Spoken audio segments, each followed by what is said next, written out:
falta de libro de Carabones ayer, nunca se dio ese ayer o ayer. Yo tampoco, es como decir Hernando o Fernández. En árabe está ayer, en castellano. Bueno, todo mucho rico hoy, como lo hacemos con internet. Una persona con mucha conciencia social y política. Formativamente es doctor en Historia Contemporánea. Hizo su tesis sobre el nacionalismo canario, que posteriormente se convirtió en libros, que me imagino se puede conseguir todavía. Hay un libro editado que se llama Historia del nacionalismo canario. Tiene varias publicaciones referidas al nacionalismo, en historia del movimiento canario libre, una biografía de Antonio Cubillo.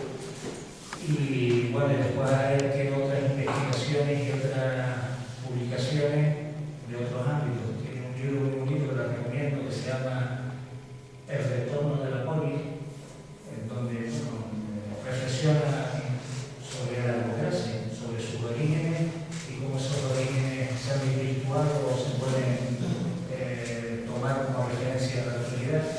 Una historia contemporánea de Líbano, que me estaba comentando que lo iban a reeditar ahora, también muy interesante. Lo de Líbano le viene también lo de Hayek, libanés, la familia, aparte de la familia que sucede de Líbano, y también es muy recomendable.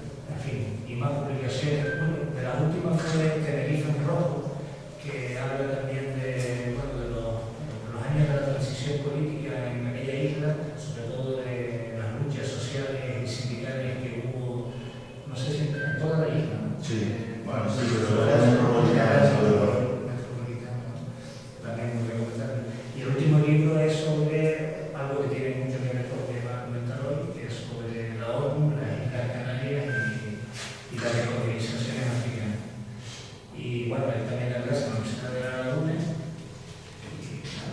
Podríamos traer un libro mucho más extenso, pero es hora de motivo, ¿no? Me siento por ahí.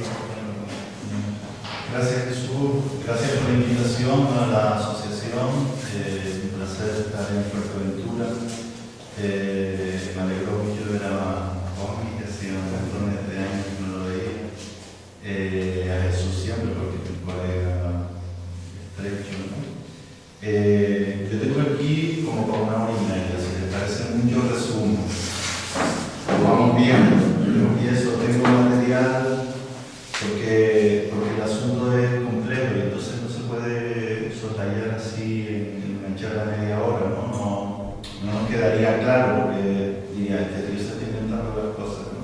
Entonces, como no es así, como tampoco es un tema que esté tratado, la verdad, en Canarias, no hay bibliografía sobre el asunto, no pertenece al conocimiento que nosotros tenemos sobre las islas, es necesario hacer una profundización para colocar el tema en su amplitud, ¿no? O sea, que yo voy a ir más o menos viendo y según las caras de ustedes acelero o salto, ¿no? Trataré de que no se aburran. Empiezo esto, bueno, el título es Geopolítica, Nacionalismo y Tricontinentalidad en Canarias, ¿no?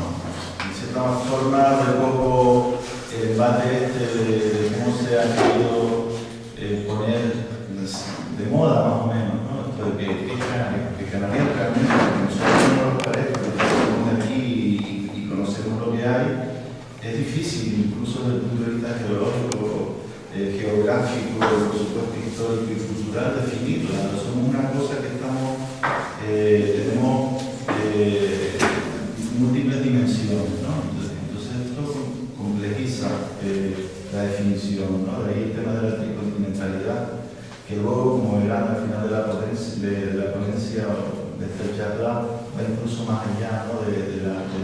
de la mera cartografía entre tres continentes, porque ya estamos en la órbita del espacio y tanto en Canarias como en Tenerife y en La Palma tenemos poderosos instrumentos de vigilancia exterior y ¿no? Bueno, yo comienzo citando la parte de una canción de Pink Floyd del disco Animals, la parte que tiene que ver con las ovejas, ¿no? La canción introducción comienza diciendo: pasando inofensivamente tu tiempo en los prados lejanos, solo vagamente consciente de una cierta inquietud en el aire, mejor que vigile, podría haber perros alrededor.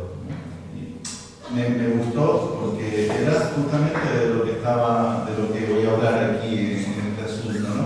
Los canarios estamos un poco viviendo aquí y hay perros alrededor, ¿no? Incluso animales de peores. Tengo compuesta la ponencia como partió también de la idea de componer una pieza musical. Yo que soy un negado como músico, pero soy aficionado a escucharla. La tengo compuesta como si fuese un disco, ¿no? Tema 1, que se llama Geopolítica y Intercontinentalidad. Tema 2, Nacionalismo. Tema 3, Geopolítica y Intercontinentalidad 2. Y así hasta el final, que es una coda, ¿no? Que sería como un resumen del proyecto. Entonces empiezo. Canarias es un territorio caracterizado en su geografía por dos dimensiones. Tiene una dimensión en función de la ubicación en el mapa que tiene, es decir, la coordenada en la que estamos ubicados, a 28 grados 6 minutos, más o menos norte, 15 grados 24 minutos oeste. Y luego somos un archipiélago fragmentado territorialmente, es decir, estamos caracterizados físicamente por esas dos circunstancias, sin que esto signifique que tengamos que caer en determinismo físico o geográfico para partir de ahí sacar el hilo de la explicación de qué es lo que somos, pero tampoco sin quitarle importancia a este hecho, ¿no? De nuestra naturaleza física, ¿no? Geográfica. Y así lo ha reflejado pues, toda la gente que ha escrito y pensado sobre Canarias. Decía José de Viera y Clavijo, que es el primer historiador moderno de la historia de Canarias, el primero que escribe una historia en términos ya de la modernidad, en una carta que le envió a Carlos III para regalarle el libro que acababa de escribir, que se llama Historia de Canarias. Dice: desde el seno del mar Atlántico y en medio de aquellas felices islas que sirven de primer meridiano y como puente a la comunicación de los dos mundos sujetos al glorioso imperio del menor de los reyes. Es la dedicatoria del libro, ¿no? Entonces ahí empieza a señalar pues, justamente la ubicación física y geográfica de Canarias, ¿no? Y Viera y Clavijo lo primero que dice en el capítulo 1, que está todo dedicado a la cuestión de la geografía, dice: estas islas pertenecen a África, ¿no? En el contexto, luego, ubicar a las islas como el punto de encuentro del viejo y el nuevo mundo, pero estas islas pertenecen a África, era la reflexión, ¿no? Dice Viera: todos cuando tienen alguna mediana tintura de geografía saben que si las Islas Canarias no componen una parte muy considerable del mundo, no dejan de hacer una figura lucida, aun cuando no se atienda a otros méritos de su ventajosa situación. Bueno, Viera le da una importancia destacada, por tanto, a la cuestión geográfica y a la situación de las islas en el mundo, ¿no? A caballo entre los tres continentes y como puerto de enlace con el Nuevo Mundo y con las colonias españolas de entonces del Nuevo Mundo, en un contexto en el que las islas, en general, en abstracto, comienzan a desempeñar una función siempre de puertos de avanzada, ¿no? Islas Canarias, las Antillas, Cuba, Puerto Rico, o las decenas de islas que están por ahí, ¿no? Y también para nosotros, como la primera avanzadilla de la colonización, de la expansión europea al Nuevo Mundo, Canarias es como el lugar en el que se ensaya la colonización americana, ¿no? Y como los ensayos que se hacen aquí o se aplican en Cuba, en Puerto Rico, en Dominicana, etc. Y cómo eso, a su vez, anima a los canarios a emigrar a esos territorios y luego ya a los territorios continentales, ¿no? Uruguay, Venezuela, Estados Unidos, etc. La incidencia canaria en América y quizá también la persistencia del conocimiento exacto de la situación geográfica de Canarias en aquel entonces tuvo la responsabilidad de que cuando se hablase de Canarias también se hablase en términos de las Indias, ¿no? Era como la puerta de entrada a las Indias.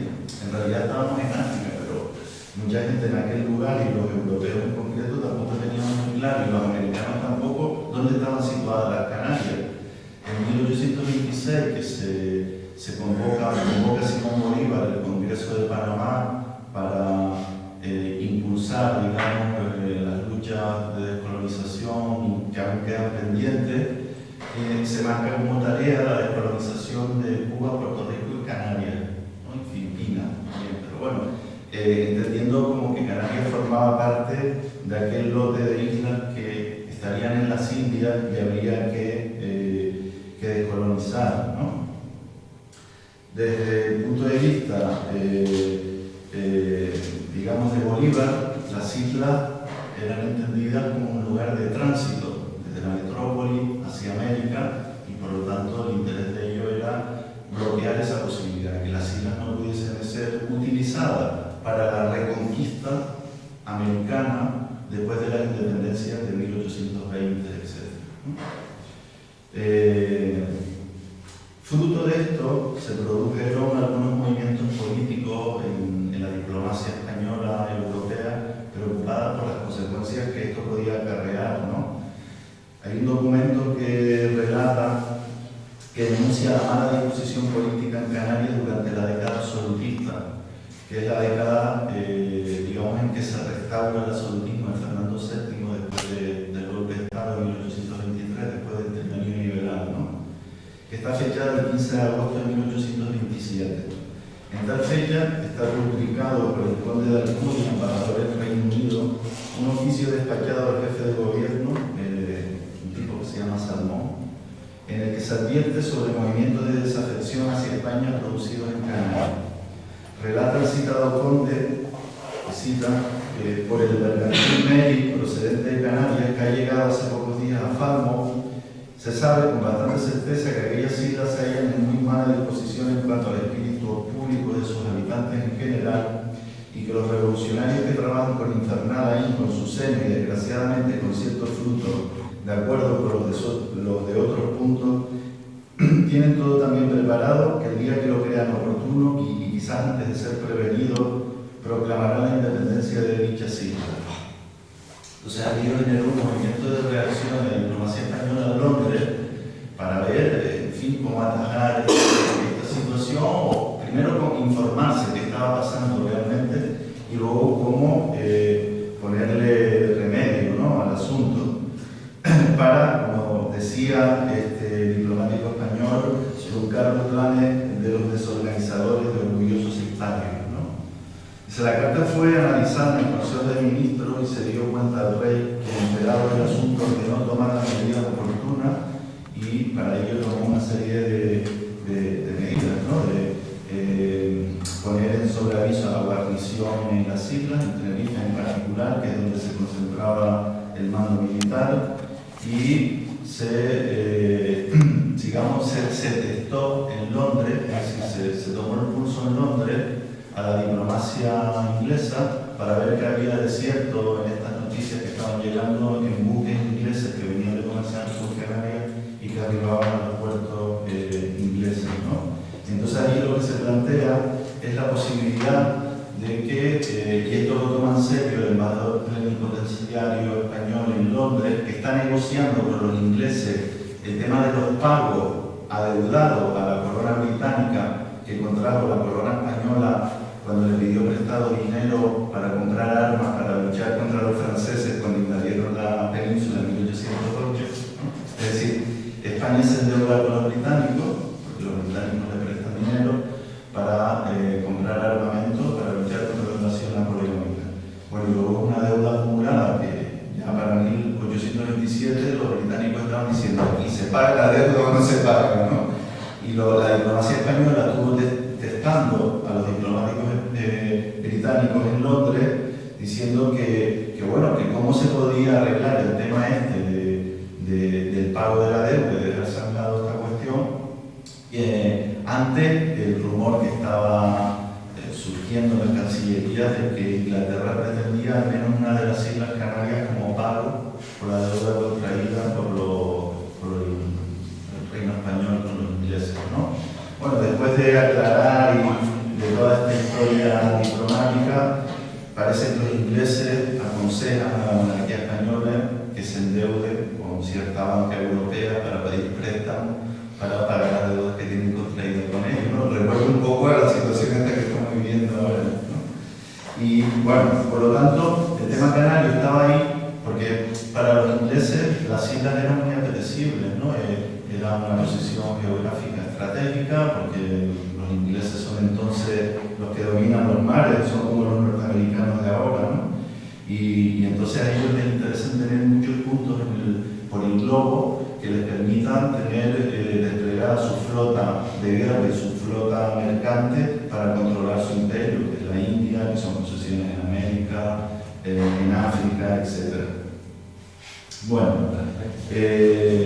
esta primera situación que remarca en la época contemporánea la importancia estratégica de Canarias y que la pone sobre la mesa en las discusiones de la diplomacia internacional es desde luego muy relevante para el tema que nosotros estamos tratando aquí, ¿no? Porque nos habla justamente de que no hacía falta siquiera, como luego ha sucedido a lo largo de la historia y veremos a lo largo de esta charla, que exista casi ningún movimiento que reclame la soberanía de las islas para que las islas puedan correr suerte diversa dependiendo de los intereses de las potencias, ¿no? Es decir, que puede haber una sobredeterminación que esté por encima de la voluntad de los ciudadanos. Para los canarios, el lado americano de esto que yo estoy denominando aquí, la tricontinentalidad, viene a representar entonces en el 19 y la primera década del 20, digamos, el lado humano de lo tricontinental, ¿no? Porque el lado español europeo representa el lado que encarna el sistema de miseria que se había incardinado en las islas y que hacía, motivaba, impulsaba los procesos, las olas migratorias de Canarias hacia el continente americano. Y el tercer pilar físico de la tricontinentalidad era el africano, que era un pilar pues, realmente débil, sobre el que se le había prestado poco interés y sobre el que en esa época se le siguió prestando muy poco interés, ¿no? El pilar africano era además un pilar incomprensible, incomprendido, temido. Decía uno de nuestros ilustres, de nuestros ilustrados del siglo XIX, el historiador Agustín Llanes Torres, en su Historia General de Canarias, de las Islas Canarias, que enfrente de las Islas Afortunadas hay una vasta región de desconocidas proporciones, inhospitalaria y misteriosa, que, cual un nuevo mundo envuelto en densas nubes de arena, espera un Colón, un Cortés, un Pizarro, que lo descubra, conquiste y colonice. Referíase el historiador Clarestad al desierto del Sahara, que es la tierra africana más próxima a nuestras islas, que profundiza en el gran continente africano, al que describe como porción de tierra de maravillosa hermosura, que espera entrar bajo el mágico poder del progreso y de la influencia irresistible de la civilización moderna. Cuando esto ocurra, todas las riquezas que África atesora serán puestas en explotación por la civilización europea. Sus riquezas minerales, fecundo suelo, mares interiores, situación excepcional de sus puertos, toda su inmensa riqueza se rendirá en breve a las reiteradas invasiones del pueblo civilizado. La pujante influencia del pensamiento supremacista se manifiesta en nuestra intelectualidad decimonónica con igual virulencia que lo hacía en Europa. El archipiélago situado en el lado noroccidental del continente africano espera, y sus familiares, el día en que la raza blanca, obedeciendo a las inmutables leyes de la naturaleza, invadirá aquellos territorios absorbiendo y asimilándose las razas inferiores y concluirá por transformarlas imponiéndole su avanzado perfeccionamiento físico y moral. El pensamiento colonialista oscilaba fuertemente entre el paternalismo y la forma más brutal de la colonización, ¿no? Del colonialismo, igual que habían hecho en el siglo XV cuando la conquista y penetración de las tierras americanas.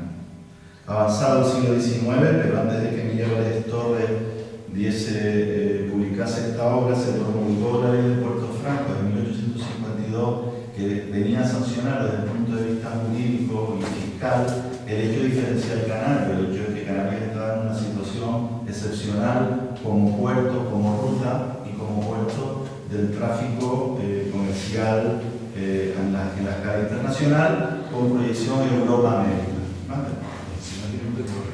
Y de ahí que personajes importantes de la diplomacia europea, en el caso nuestro, acuérdense que para entonces Canarias es una única provincia y la capital es Santa Cruz en esta época, ¿no?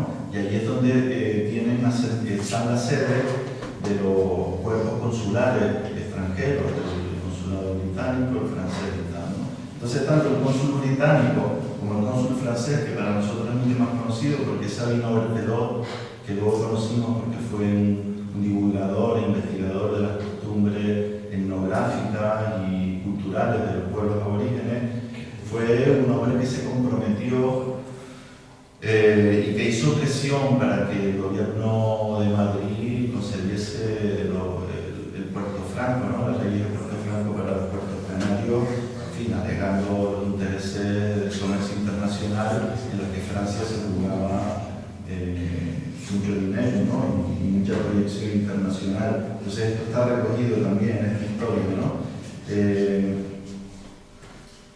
Y hace, en fin, referencia al hecho de que para enriquecer las islas pues hay que dotarlas de ese entramado jurídico que permita hacer valer su posición geopolítica y geoestratégica, ¿no? Y en este caso, dándole una importancia considerable a la cuestión del comercio internacional, pensando que abriendo las islas al comercio iban a garantizar un desarrollo importante de la riqueza material de las islas, que en esta época se vive en una pobreza muy potente, ¿no? Y las islas son continuas emisoras de población hacia América, ¿no? de migración.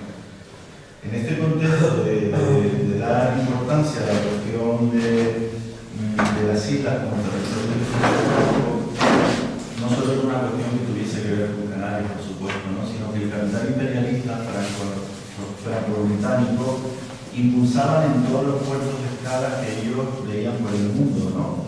E incluso, en fin, hay una cita de Carlos Mar en 1848, en un famoso discurso que se llama el discurso sobre el libre cambio, en el que hace, desde la ironía típica de los escritos de Mar, una crítica a este intento de especialización de los territorios en determinados ámbitos de la producción o del comercio, ¿no? Y Marx dice que, bueno, que el tema este de que los territorios son más proclives a un tipo de cultivo de producción que otra, no deja de ser una invención cultural del capitalismo, ¿no? Que antes de que los capitalistas llegaran a Dhaka, pues no había industria textil, ¿no? Sino que fueron los intereses de la industria textil británica las que impulsaron las industrias textiles en Bangladesh. Y bueno, que ahí se recoge, por supuesto, en esa reflexión de Carlos Mar, el tema de Carlos Mar no habla de las islas, pero está en esa lógica del discurso de Mar, ¿no? Es decir, bueno, esto del libre cambio se impulsa porque hay intereses evidentes de las potencias centrales en que el comercio mundial que ellos dominan esté abierto a la exportación y a la circulación de mercancías que básicamente se producen en los grandes países europeos, Alemania y Francia, Gran Bretaña sobre todo, que es la Norteamérica del entonces, ¿no? El imperio central del entonces. Bueno, esta época dio paso a lo que los historiadores de Canarias han denominado desde hace ya tiempo el periodo de la Canary Island, ¿no? Un periodo en el que Canarias está muy abierta al dominio del capital británico, que son los que verdaderamente cortan el bacalao en las islas durante toda esa época, ¿no? El puertofranquismo efectivamente sirvió para que los capitales británicos se hiciesen los verdaderos dueños de la economía capitalista en las islas. Esto lo recogió, por supuesto, los escritores, los intelectuales de la época en Canarias, y queda perfectamente recogido en un trabajo que publicó una persona que se llama Ricardo Ruiz Benítez de Lugo, en un estudio, que es el primer estudio que lleva el término de sociología en el título, que acaba Canarias, se llama Estudio Sociológico y Económico de las Islas Canarias, que se editó en 1904, en el que hace una descripción absolutamente clara de la influencia de los británicos, del capital británico en el desarrollo del capitalismo en Canarias, incluso con una comparación entre el puerto de La Luz y el puerto de Santa Cruz, diciendo, bueno, el puerto de La Luz, que hoy es el puerto central del archipiélago canario, que tiene esa potencia y que es el puerto que genera la riqueza que luego se reparte en Canarias, fue un puerto construido por los ingleses inmediatamente, es decir, por una compañía inglesa. El puerto de Santa Cruz, que lo empezó a construir una compañía española, tardó 15 años en hacer 4 metros, ¿no?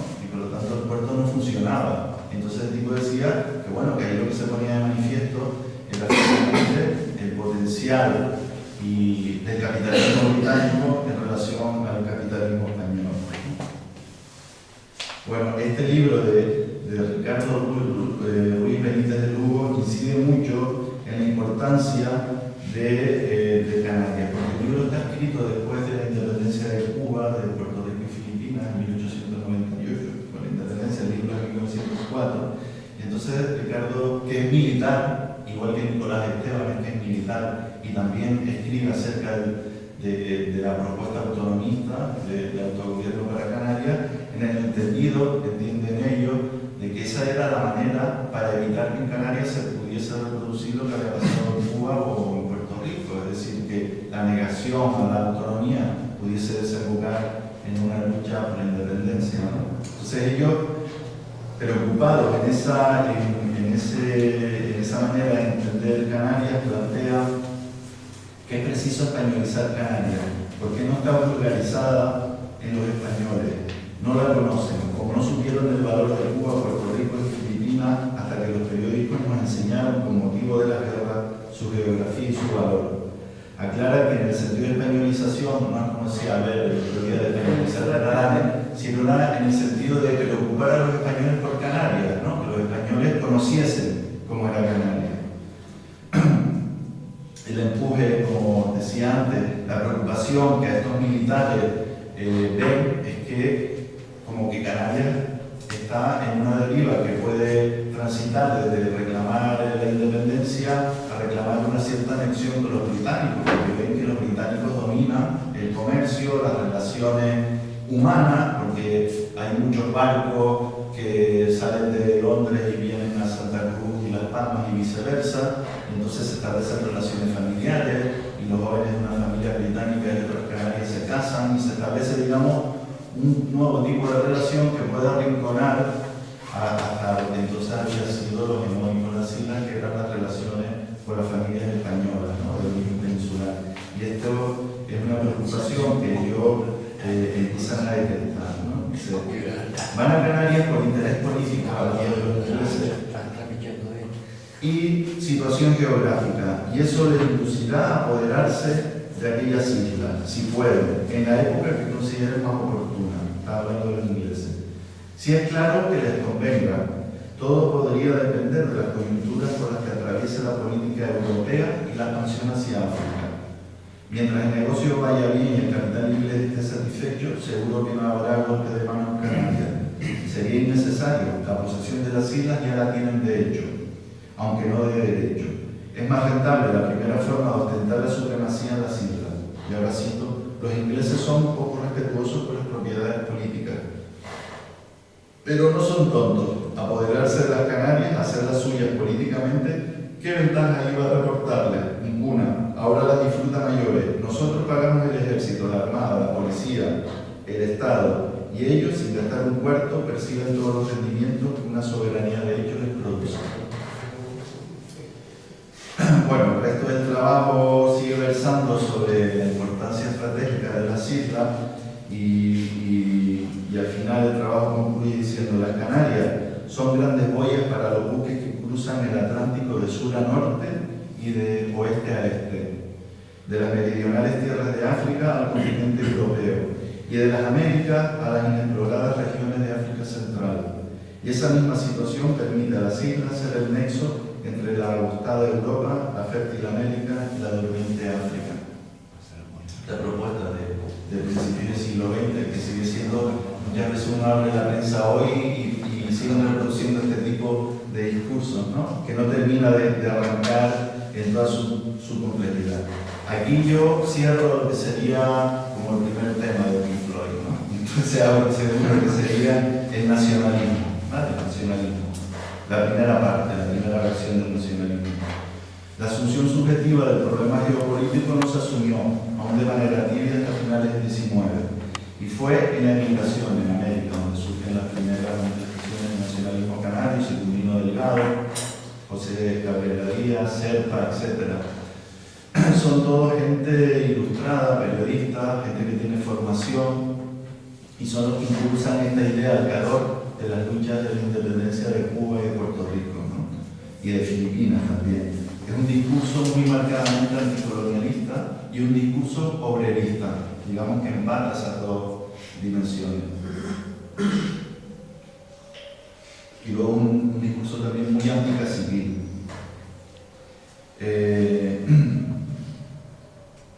Cuando Secundino regresa a Canarias, se ve en unas circunstancias políticamente muy atrasadas, ¿no? Hay una exclamación famosa de que dice: esto es peor que en Cuba, ¿no? La situación política, de vertebración de la conciencia política, de analfabetismo de la gente y tal, es peor que en Cuba, ¿no?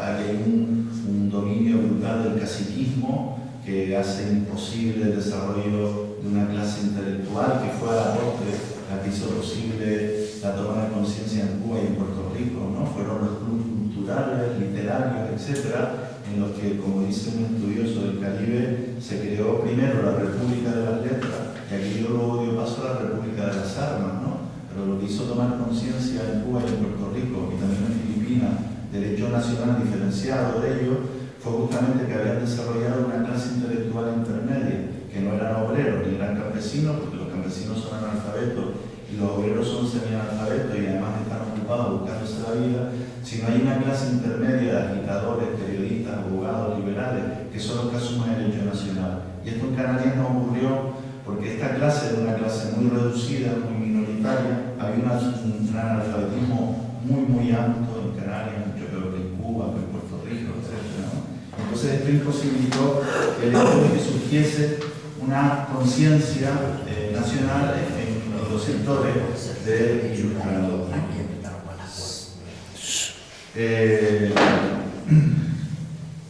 Entonces Secundino, cuando llega aquí, replantea la estrategia y asume la cuestión del autonomismo, ¿no? Y aquí se ensalza en un debate periodístico con el padre de Lugo, con el padre del sociólogo, que era también un militar liberal que también abogaba por el tema de la autonomía para Canarias, ¿vale? Y se ensalza en una serie de debates en los que definen qué es la autonomía y qué tipo de autonomía debe tener Canarias, ¿no? Y ahí es donde Secundino escribe algunos artículos que hacen decir, por ejemplo, a un historiador como Millares Cantero, profesor de Las Palmas, un compañero, que Secundino vendría a ser, más que el padre del independentismo, el primer nacionalista, autonomista consecuente de la historia canaria. Un tema que queda a debate, pero lo cierto es que Secundino reconduce su estrategia en función de que ve aquí una correlación de fuerzas muy débil para impulsar el proceso revolucionario como en Cuba o en Puerto Rico. ¿De acuerdo? Además, sobre Canarias está pendiendo en la época el peligro de que pueda ser invadida por otra potencia, por lo que va a ser ya la potencia emergente de la época, que son los Estados Unidos. Después de la guerra hispano-norteamericana de 1898, se corre la voz en la prensa de que los norteamericanos están interesados en conquistar Canarias, ¿no? Como una manera de reducir España a la península, ¿no? Es decir, quitar este puerto intermedio para que no pueda haber contraataque hacia América, entonces hacerse por las Islas Canarias. Esto lo puso en circulación incluso el periódico del Time, el londinense, ¿no?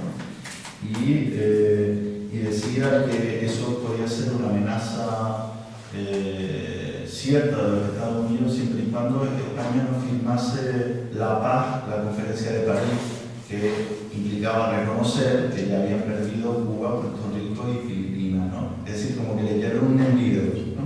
Pero mira, es que como no reconozcas en la paz de París que ya no estás en Cuba, Filipinas y Puerto Rico, vas a perder Canarias también, ¿no? Y ese argumento que puede ser una de las razones que termina convenciendo a la diplomacia española de que tiene que firmar la paz de París, ¿no?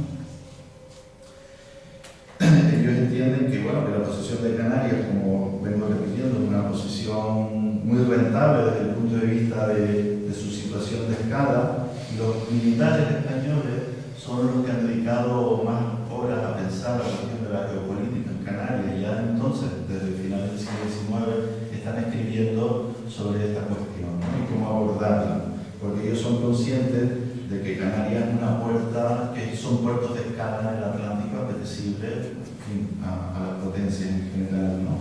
A a las potencias hegemónicas de los grandes.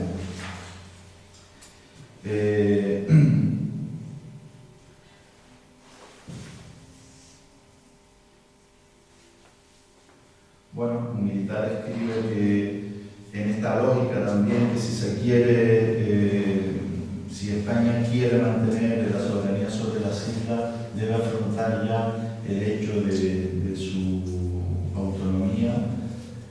Dice él, si no quiere perder ese codiciado archipiélago que nos queda en las soledades del Atlántico, ¿no? Tipo ya depresivo y tal, ¿no? Hay que hacer algo, hay que poner remedio a esta situación, ¿no? Des en cuenta que España, después de 1998, vive en crisis permanente, ¿no? Como un enfermo, en el psicólogo está deprimido totalmente. Yo creo que casi hasta que no entraron en la Unión Europea, por eso fueron tan europeístas, ¿no? Porque era como vengarte de la historia en cierta manera, ¿no? Sobre el aislamiento, el atraso, etcétera, y todo este rollo, ¿no?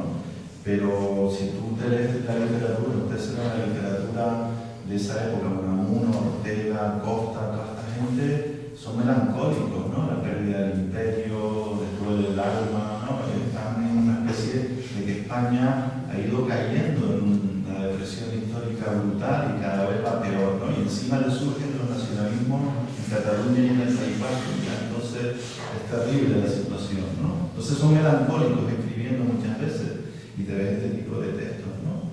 La soledad de las islas que no quedan, la soledad del Atlántico.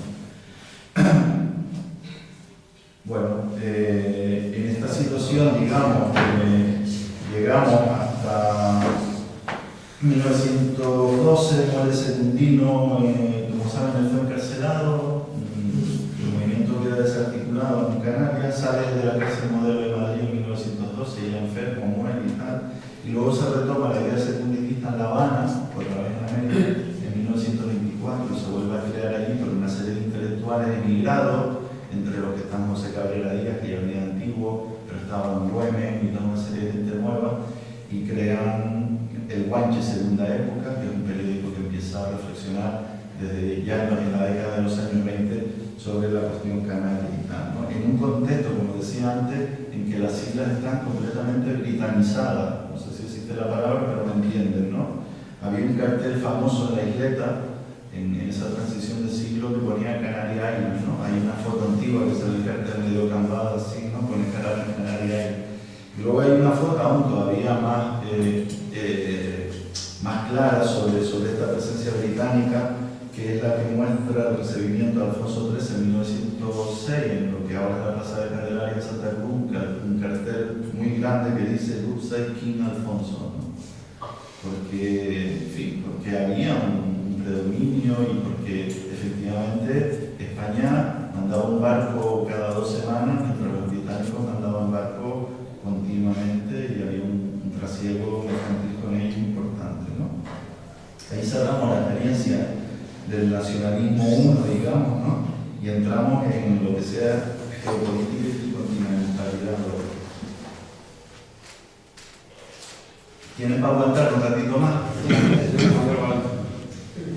Entonces, cuando entramos en el siglo XX, cambian las tornas, ¿no? Sobre la mirada geopolítica a Canarias, producida por el Estado, porque ya no hay Asia, ya no hay América, ahora a España le quedan 4 montañas de arena, como decía un diplomático español, en África y algunas posesiones más, ¿no? Que son Guinea, Fernando Po, Sardinilla, Ifni, el Sáhara y Canarias, ¿vale? Entonces, a partir de entonces, la lectura de la geopolítica que se hace sobre Canarias es enfocada a África, y una lectura que tiene una doble dimensión. Cómo Canarias puede servir para controlar nuestras posesiones africanas y cómo nuestras posesiones africanas pueden servir para proteger Canarias, ¿no? Digamos que es una relación ahí dual, ¿no?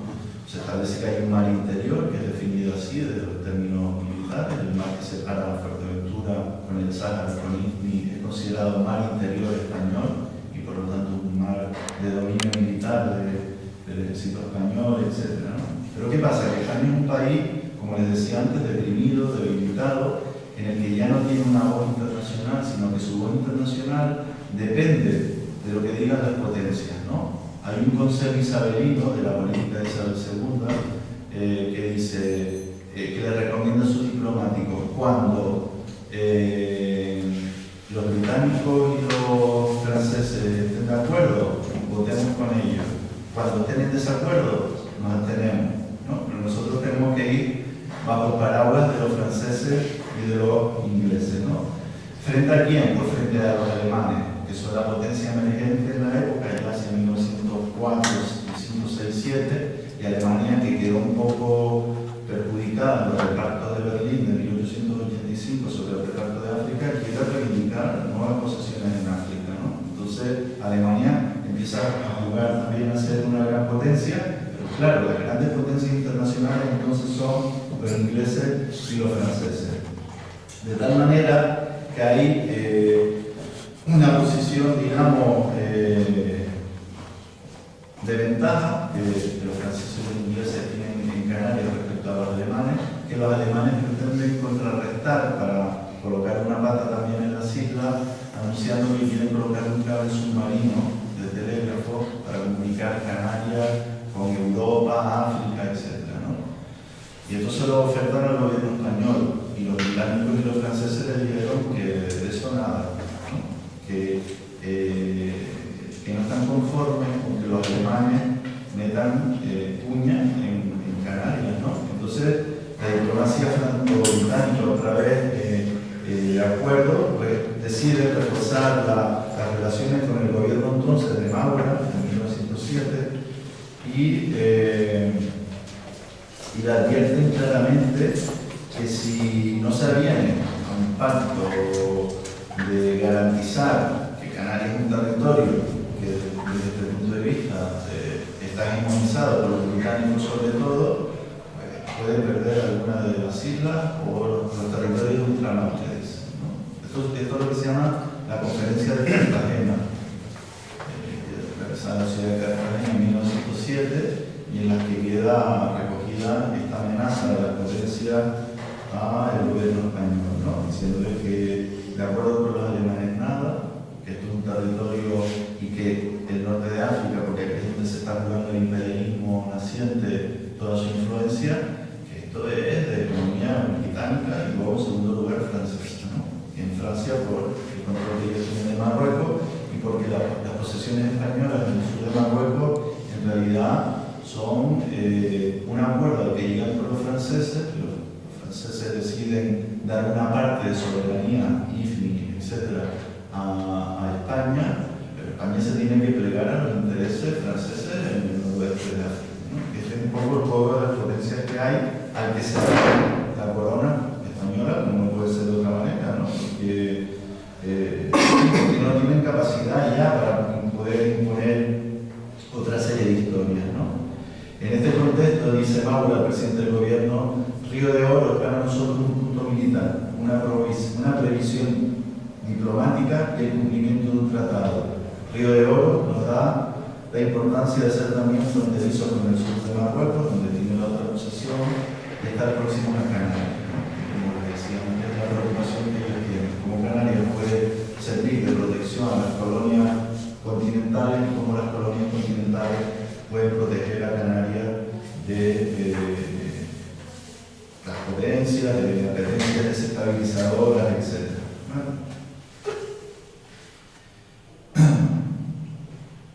Y los alemanes también son conscientes de que luego, unos años después, durante la Primera Guerra Mundial, a España no le queda más remedio que ser neutral durante la Primera Guerra Mundial, ¿no? Y por eso no le piden que asuman el compromiso de meterse en la guerra, ¿no? Porque entienden que si España entra en la Primera Guerra Mundial, nuevamente puede del lado alemán, o sea, hay una división entre los partidarios de los británicos y de los alemanes en la Primera Guerra Mundial, que corría, díselo Ponce Marrero, ¿no? Que en un artículo que se llama La Política Exterior Española, 1907 a 1920, dice la neutralidad estricta del Estado español debía ser el objetivo de la diplomacia germana, ya que, como había señalado el embajador imperial, Alemania no podía esperar de España más que su estricta neutralidad a causa de su indefensión frente a Inglaterra y Francia.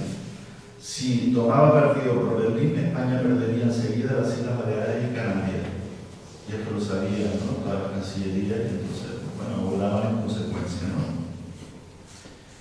En esta situación de debilidad, en fin, de indefinición también de la política exterior española y de pérdida de su presencia en las islas, es mandado aquí un secretario del gobernador civil que tiene su sede en Tenerife, entonces en la capital del archipiélago. El gobernador se llama Rafael Comenge y el secretario se llama Federico García Sanchís. Y en 1910 escribió un libro que se llama Nuevo descubrimiento de las Islas Canarias. Se lo dedica a Rafael Comenge, que había sido capitán general en Manila y que luego había sido destinado a Canarias, ¿no? Y en este libro lo que dice cosas como muy plásticas, ¿no?, muy gráficas de cuál era la situación que él veía en las islas en ese momento. Decía, el clima que observan los nativos, ¿no?, que él observa sobre los nativos, y cito, dice, Correo de España, así despegada, crudamente dicen los isleños, Correo de España, el vapor que cada 10 días comunica el archipiélago con la península. Lo mismo se señalarían los correos de Francia, Alemania e Inglaterra. Se extinguieron el amor, el respeto y la admiración de Canarias y de la península. El isleño no siente nada ante el nombre este de Iberia. Demasiado sincero, no oculta su indiferencia, y si no es que se le relaciona con las islas, los problemas y asuntos nacionales, discútelos como si se tratase de la política china. En la década subsiguiente, el asunto digamos, de cómo insertar en esta dinámica de pérdida de potencia imperial española y de apetencias crecientes sobre el archipiélago, cómo insertar esa contradicción. Los militares apuestan por reforzar, digamos, el papel, la presencia militar del ejército español en las islas para garantizar de esta manera, digamos, darle un sentido de mayor aproximación, como ya venían anunciando anteriormente, a Canarias y a España, ¿no? Es decir, como reespañolizar en cierta manera, podríamos resumirlo así, ¿no? Y querer hacer un discurso desde la españolidad vinculado, digamos, con las cuestiones sentimentales, el apego y tal, ¿no? Aún así, dice el profesor Velasco Murviero, el profesor de la Complutense, que con todo el discurso, digamos, de los militares españoles que querían hacer pasar a Canarias como una provincia más española, dice que no podía ser, ¿no? Dice, Canarias es parte de España, sí, pero no es equiparable a las otras regiones españolas como Asturias o Cataluña. Su situación específica, estar en África y ser África geográficamente, parece que abonaría otra tesis a la hora de definir la realidad política del archipiélago. El papel de Canarias en su contexto geográfico se vio realzado e interpretado luego bajo el franquismo, algunas veces incluso haciendo más fe de africanismo de lo pegado entre los intelectuales del régimen. Escribía José Díaz de Villegas, general africanista, geógrafo y director general de Marruecos y Colonia, lo siguiente, refiriéndose a Ifni. Ifni es una isla más de aquel archipiélago varado en los continentes. Más lejos había llegado incluso la alta comisaría de España en Marruecos cuando en 1946 escribió: la relación histórica, ininterrumpida y constante mantenida con esos territorios por el archipiélago canario, sus afinidades raciales, su analogía geológica y la identidad de su clima son fundamentos suficientes para poder establecer que las Canarias y la costa vecina del continente africano constituyen una unidad geopolítica. Canarias olvidó su tibia tricontinentalidad y adoptó a los intereses estratégicos españoles una naturaleza triangular junto a Ifni y Sarga, con un brazo que se extendía hacia Fernando Poo y Guinea, ¿no?, la colonia española. Tras 1955, que España entra en Naciones Unidas, en la ONU, se abre un periodo bastante convulso para la presencia española y de otras potencias en África, pero el caso que nos da a nosotros aquí es española, ¿no? Que es sobre la cuestión de que cuando en 1960 se aborda el tema de las recolonizaciones de los países africanos, España junto con Portugal pretende escamotear sacar el rollo africano, y entonces, como Portugal había declarado que sus posesiones africanas eran provincias y no colonias, España copió la fórmula y dijo que sus posesiones en África eran provincias. Y ahí se metió en un galimatías terrible, porque el secretario general de Naciones Unidas pedía información sobre las colonias a España, a Portugal, a Gran Bretaña, a todos los países que tuviesen colonias. Y todos daban información, menos Portugal y España, que decían que no, que esto no eran territorios coloniales, que esto era provincia, en igual condición que las provincias metropolitanas, ¿no? Y ahí, en fin, los tipos fueron exagerando la actitud de los diplomáticos en Naciones Unidas, y entonces pusieron en un brete a la diplomacia española, porque le dijeron, bueno, sabemos que no son colonias, que no son provincias, es obvio, solo hace falta dar una vuelta por los territorios para ver que es otra cultura, que son otras etnias, otras lenguas, etc. Así que, si no responde, digamos, al mandato del Consejo de Seguridad, bueno, luego vas a tener que asumir las consecuencias derivadas de ello, ¿no?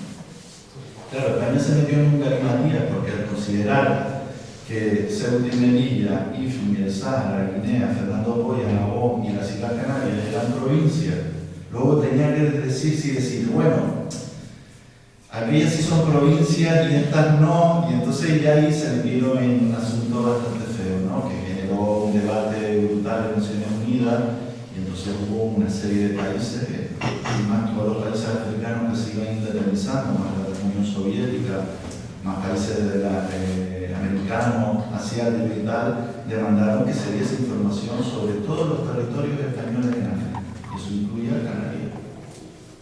Entonces ellos estuvieron maniobrando sobre el asunto y solventaron el problema al final de la siguiente manera: no dieron información sobre Ceuta, Melilla y el archipiélago canario, y dieron información sobre el resto del territorio, lo que ya abocó al resto de los territorios a entrar en el proceso de colonización que durante esa década y hasta el 75 con el tema de Sáhara pues se llevó a cabo, ¿no?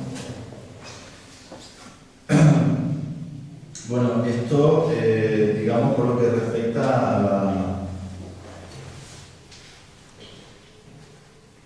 la cuestión ya más actual, ¿no?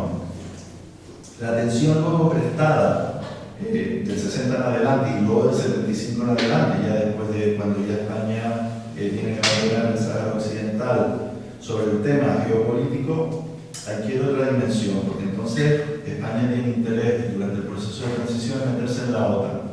Y claro, meternos en la OTAN nos vuelve a colocar otra vez como puertos de avanzada, golosos, interesantes para las políticas imperiales en la zona.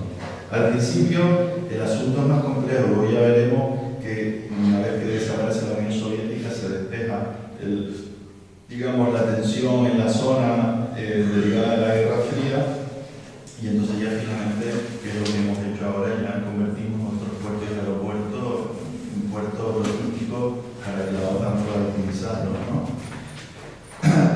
Pero antes de llegar ahí, la atención prestada a los estudios sobre la geopolítica, como les comenté antes, era básicamente por parte de los militares, hasta el punto que ellos desarrollaron una serie de estudios entre 1980 y el 84 que se llamaron los seminarios cívico-militares de Canarias, que se llevaron a cabo por expertos militares y expertos de la Universidad de La Laguna, geógrafos, economistas, etc., ¿no? Los que trataron de dar una explicación desde el punto de vista de la geopolítica, de la geoestrategia española sobre qué era el archipiélago canario, ¿vale?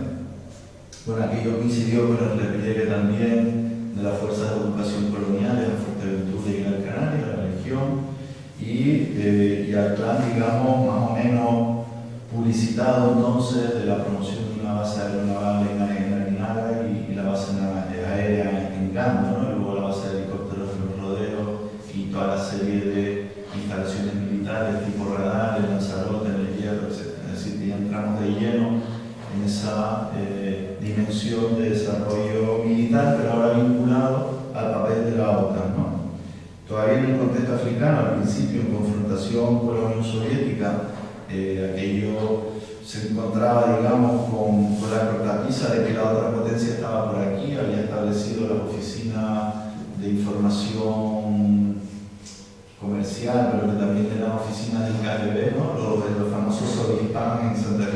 Palma, los atraques de los buques de la flota soviética, etc., ¿no? El tema del conflicto que estaba muy caliente en el Sáhara Occidental y la confrontación de Marruecos y Argelia hacía que la presencia, porque Argelia estaba del lado soviético y Marruecos del lado norteamericano, que todo aquello realzara desde el punto de vista militar de las islas, ¿no?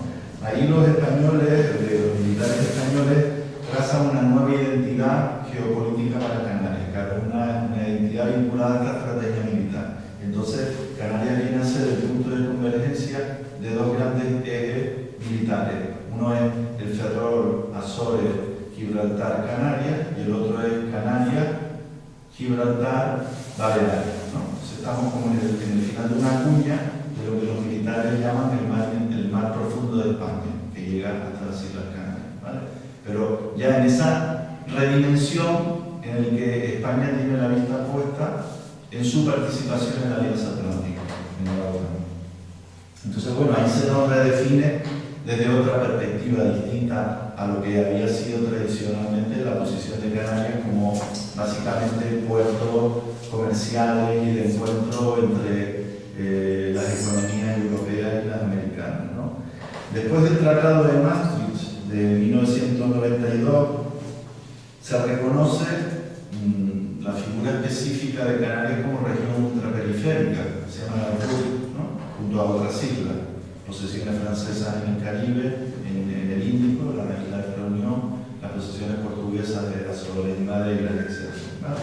Entonces, tras el Tratado de Maastricht, en que se delimita la naturaleza periférica de estos archipiélagos, que luego es refrendada con el Tratado de Lisboa en el 2009, cuando ya se diseña todo el tema del RUP, entramos, digamos, empezamos a tener naturaleza jurídica desde el punto de vista de la geopolítica por primera vez en la historia, ¿no?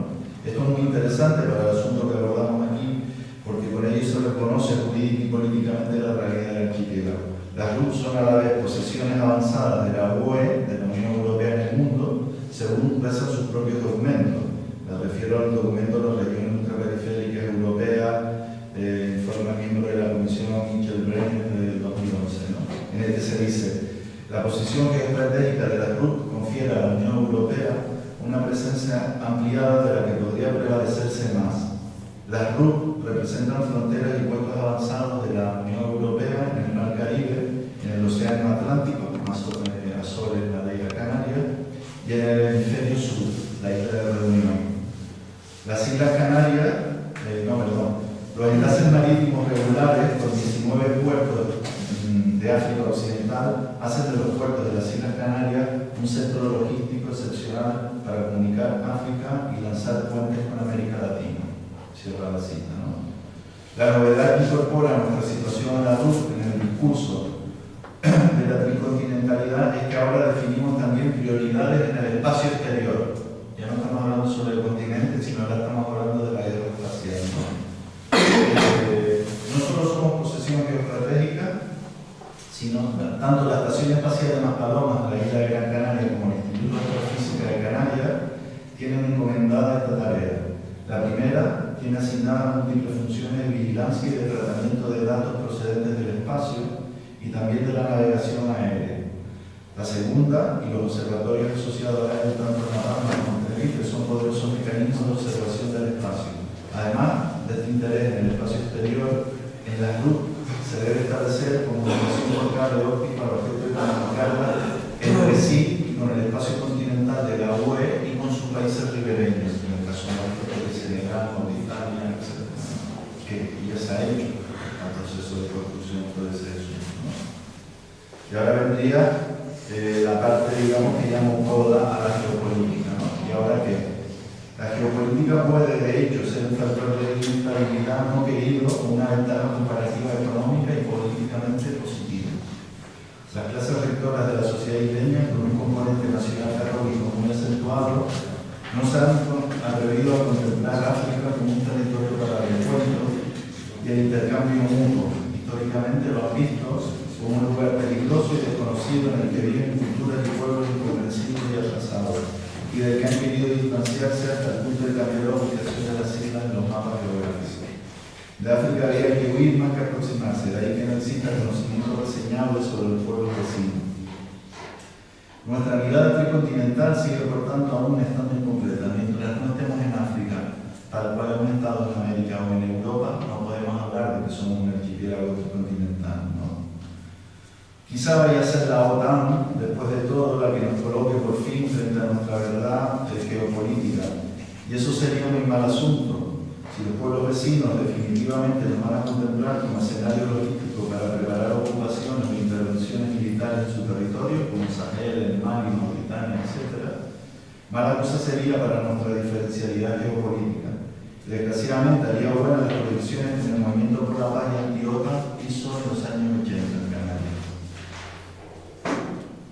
La utilización del puerto de la Luz por parte de la OTAN bajo el argumento de ayuda humanitaria de los países ribereños, o más claramente para luchar contra las bandas de Al-Qaeda en el Sahel, pueden ser entendidas como parte de una vasta maniobra mucho más ambiciosa que pasa, entre otras cosas, por un control y seguimiento de los países del largo Golfo de Guinea, como así lo define el documento estratégico del Instituto Español de Estudios Estratégicos del Ministerio de Defensa. Y dice que hay un Golfo de Guinea que va desde Nigeria hasta Angola, y todo ese espacio debe ser controlado militarmente en combinación con la potencia, porque es un espacio que garantiza petróleo, gas, recursos pesqueros, además un territorio que en el interior deben controlar porque hay bandas de terrorismo, de tráfico de drogas, de piratería, etc. Es decir, hay un gran espacio ahí por definir y controlar militarmente, en el que estamos empeñados ahora. Ya sabemos que el papel de España a este nivel es menor, ¿no? Quien ha ocupado ahora Mali han sido los franceses, pero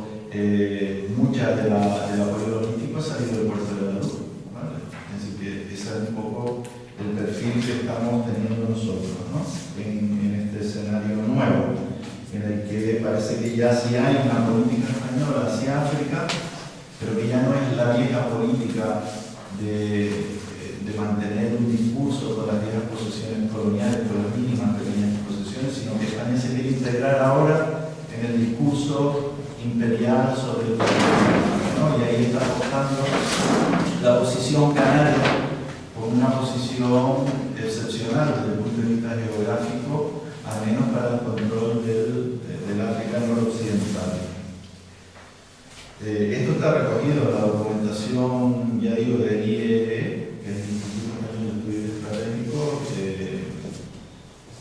perfectamente consultable por internet. Y la última parte ya sería el nacionalismo 2, ¿no? ¿Cómo queda esto después de todo el rollo? Sería el elemento subjetivo que aparece en Canarias para afrontar el tema de la geopolítica y de nuestra excepcional posición geográfica, comienza a cobrar cuerpo a partir de los años 60, cuando surge en primer lugar el movimiento Canarias Libre, que luego va a ser el antecedente del poderoso movimiento sociopolítico de los años 70, sobre todo el movimiento del pueblo canario, ¿no?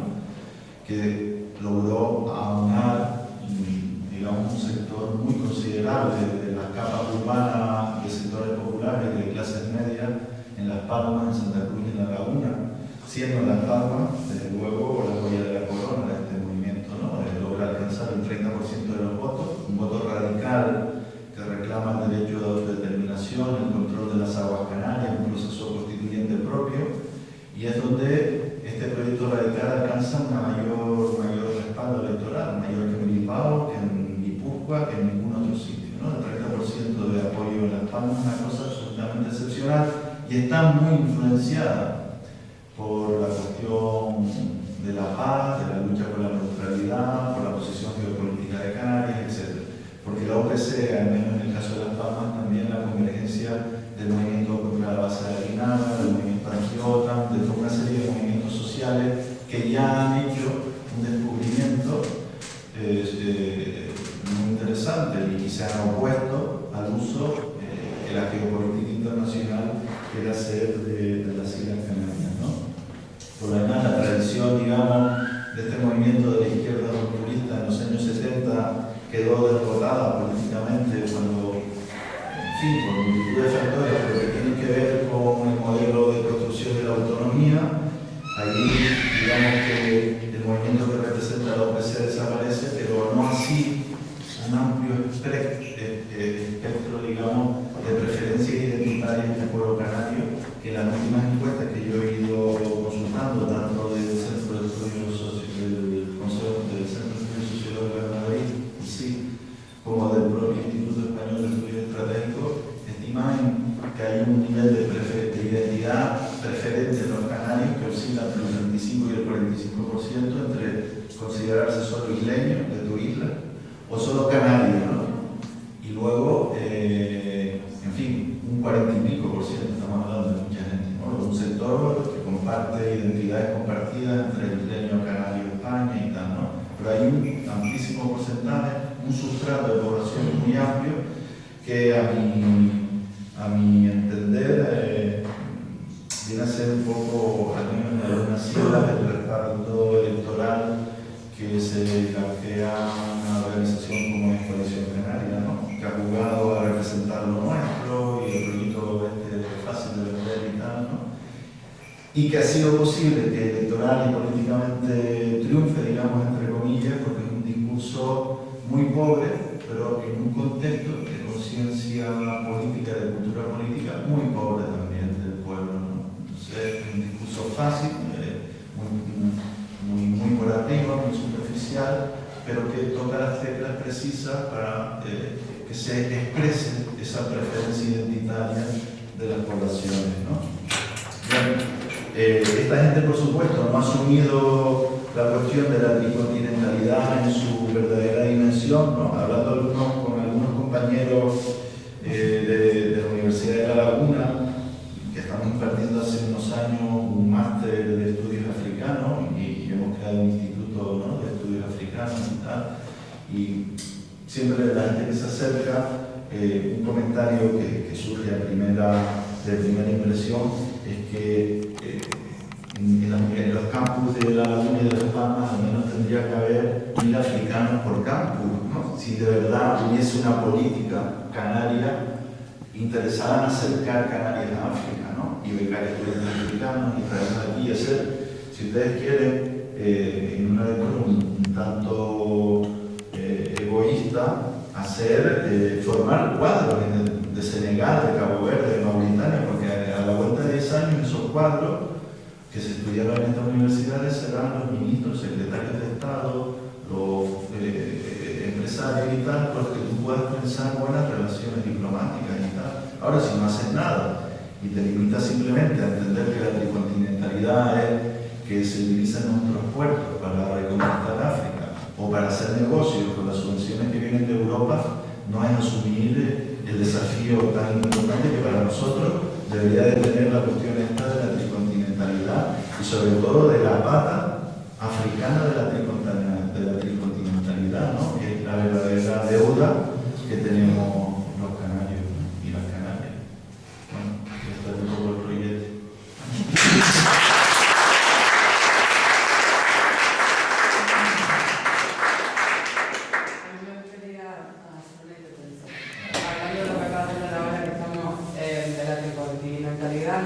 Y de cómo la pata africana la tenemos coja, no es sino que ver la realidad, por ejemplo, aquí en Gran Tarajal, un puerto muerto de risa, quieren hacer otro al lado, ¿no?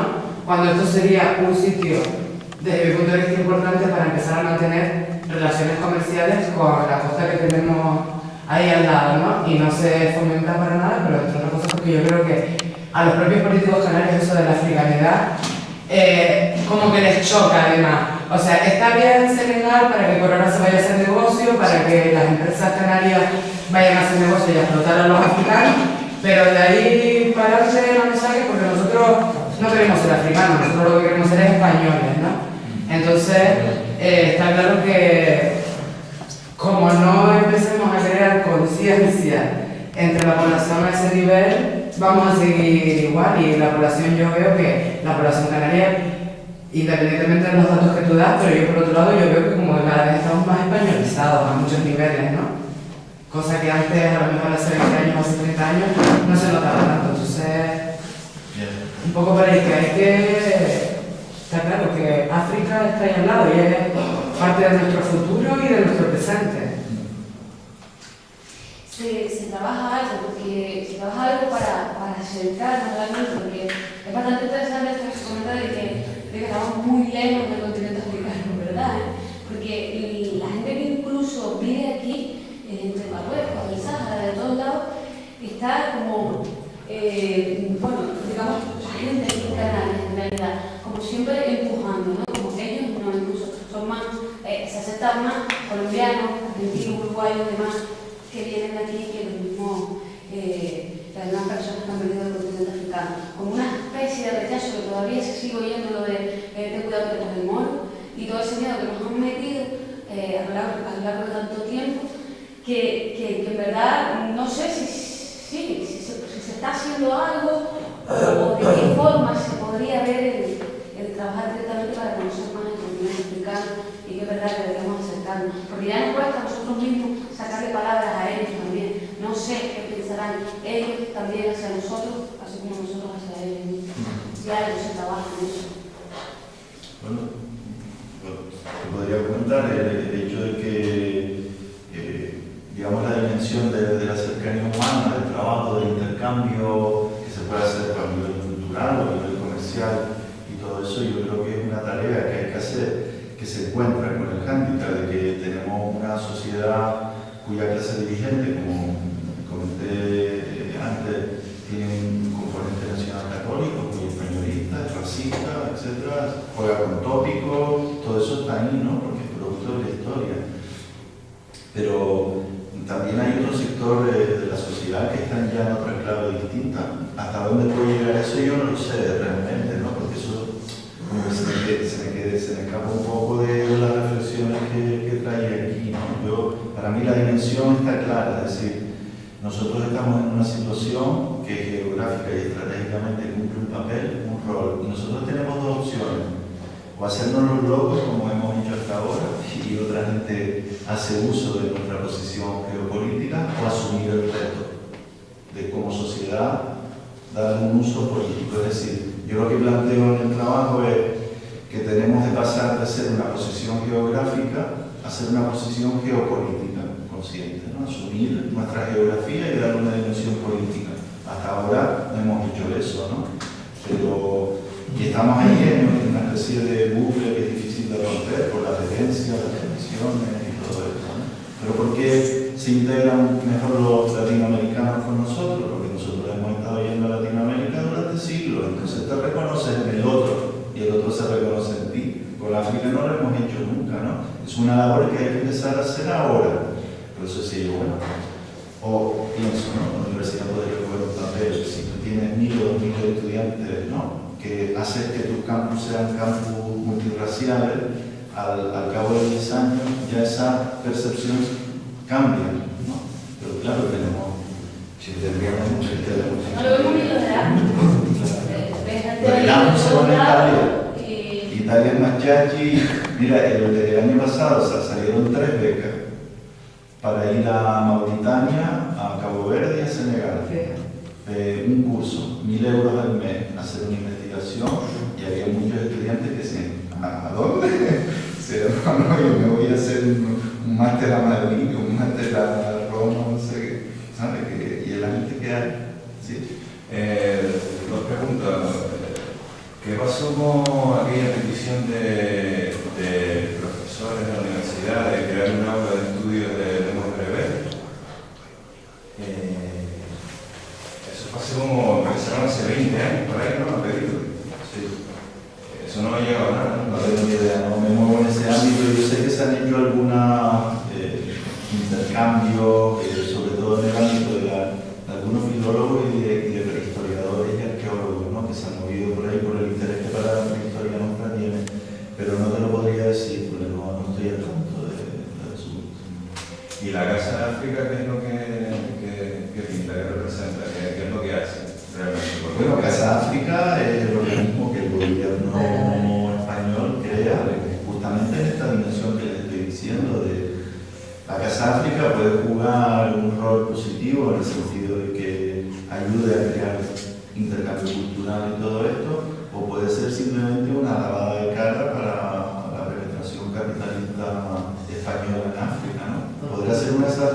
Casa África tiene su sede en Las Palmas, y bueno, la parte que yo conozco de ellos es la parte que tiene que ver con la edición y publicación de libros, ¿no? Que son los que están haciendo un trabajo de edición para acercarnos la historia de pueblos africanos que no conocen, la historia del Congo, por ejemplo, ¿no? Las relaciones sur-sur, todos esos libros que uno puede leer en castellano ahora, la gran mayoría están editados o subvencionados por Casa África. Luego tiene la dimensión política, está clarísimo, ¿no? Porque España quiere jugar un rol nuevo en África. España nunca ha tenido pie con bola en África. Su imperio colonial era, como ya dije, un polvo y arena, ¿no? Como definía la propia diplomacia española en la época. Y ellos ahora quieren jugar un papel nuevo. Y África se ha convertido, como ustedes saben, en un continente muy apetecible. Tiene ingentes reservas energéticas de todo tipo de minerales, pero que además hay proyectos muy serios por parte de organismos internacionales que hay un interés en esta economía neoliberal y especulativa por enfocar a África o a ciertas partes de África hacia la producción de alimentos para el mercado mundial. Una especie de especialización de África en la producción de cereales y otros alimentos para llevarlos al mercado mundial. Y bueno, España quiere jugar su rol, ¿no? Casa África es una estructura, los españoles están copiando a los franceses y a los británicos. Es decir, las grandes metrópolis son las que mejor conocen y más han estudiado a las colonias. ¿Vale? Si tuvieras hacer una tesis doctoral sobre Senegal, tienes que ir a París, no a Dakar, porque ahí está toda la información. Sí, acorde con lo que acaban de decir ahora, de que el decir de las colonias está en manos de las grandes potencias y tal y cual, ¿tú crees que todavía, viendo la liberalización, todo el neocolonialismo y tal y cual, el potencial que tienen las islas y su futuro está siquiera íntimamente relacionado o íntimamente relacionado a la posibilidad de que España tenga capacidad de decisión de lo que va a pasar aquí, o eso ya se le fue de las manos a toda esta gente y a nosotros, por supuesto? Dependemos más de Europa que de España. Y más allá también.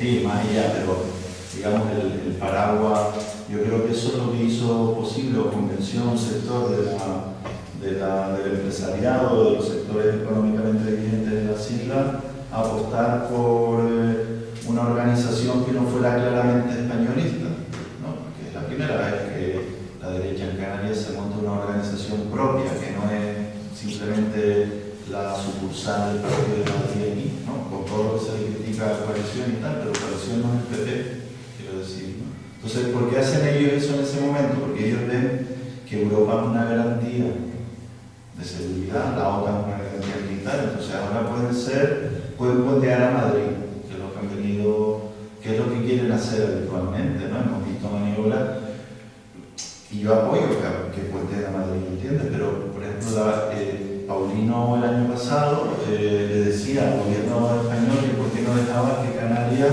se subvencionase en el mercado internacional pidiendo préstamos a bancos norteamericanos, ¿no? Como que eso no lo hubiese hecho esta gente, si no es que se ve reforzado por su pertenencia a la Unión Europea, a la OTAN, etc., ¿no? Porque es un desafío grande. Sí, antes hablaba de los procesos de colonización de los pueblos africanos, que Canarias no se incluyó porque se consideró una provincia. Sí. Pero tengo entendido que Antonio Cubillo hizo gestiones bastante importantes para incluirla, ¿no? ¿Qué papel jugó Antonio Cubillo en...? Claro, eso fue después. Yo aquí me refería a 1960, antes de que Cubillo tuviese la experiencia internacional, ¿no? Yo no he accedido a la documentación que Cubillo se trajo y le hemos instado a la familia que la done a la universidad para poder consultarle y tal, porque él tiene toda la documentación de Naciones Unidas y tal, pero no se ha llegado a un acuerdo, espero que en el futuro esto se resuelva, ¿no? Bueno, Cubillo logró algunas cosas desde el punto de vista diplomático relevantes. Primero, que la OUA reconociese a Canarias en el año 68. Y la segunda, que se retomase el tema de 1960 de Canarias en Naciones Unidas, en Nueva York, en 1978, que fue cuando el atentado. Y no pudo ir. Claro, no pudo ir también porque Cubillo se montó aquello como una finca particular, ¿no? Una decir cacique, tal, ¿no? Porque la pregunta que siempre surge es, bueno, si Cubillo no fue, ¿por qué no fue otro, no? Porque él no soltaba prenda de sus contactos, él quería ser él, ¿no? Podía haber ido cualquier otra persona si apuñalan al dirigente, ¿no? Pero aquello tenía esa naturaleza un poco de aquella manera. Yo entrevisté a Cubillo cuando hice la tesis y tengo mucho más información que él me dio, aunque siempre hay que tomar con precaución la información que da Antonio porque es muy fabulador, ¿no? Y como le dijo una vez García Ramos en una tertulia que tuvimos, dijo, tú eres más literato que político, ¿no? Como que tenía mucha imaginación. Bueno, y entonces él me contó cómo logró que en el 68 algunos países que estaban dudosos apoyasen la propuesta de Canarias como territorio africano, porque le consiguió a una serie de jefes de Estado unas medicinas a uno, unas cosas a otro, y entonces está haciendo diplomacia así de ese tipo, ¿no? Y como aquello era una especie de también, debería de ser, ¿no? Un poco una impresión, ¿no? No muy formal el nacimiento de los nuevos estados, aquello estaba completamente agujereado como un queso gruyere por las potencias imperialistas, porque fíjense que la independencia africana, los dirigentes de verdad, que con mayúsculas de la independencia africana, que son Sékou Touré, Nkrumah, Sékou Touré en Guinea-Conakry, Nkrumah en Ghana, Patricio Lumumba en el Congo, ¿no? Todos estos grandes dirigentes, casi todos fueron asesinados inmediatamente en el propio año 60, ¿no? Pero ellos nunca entendieron que las independencias africanas fuesen independencia por países fragmentados. Ellos tenían dos proyectos.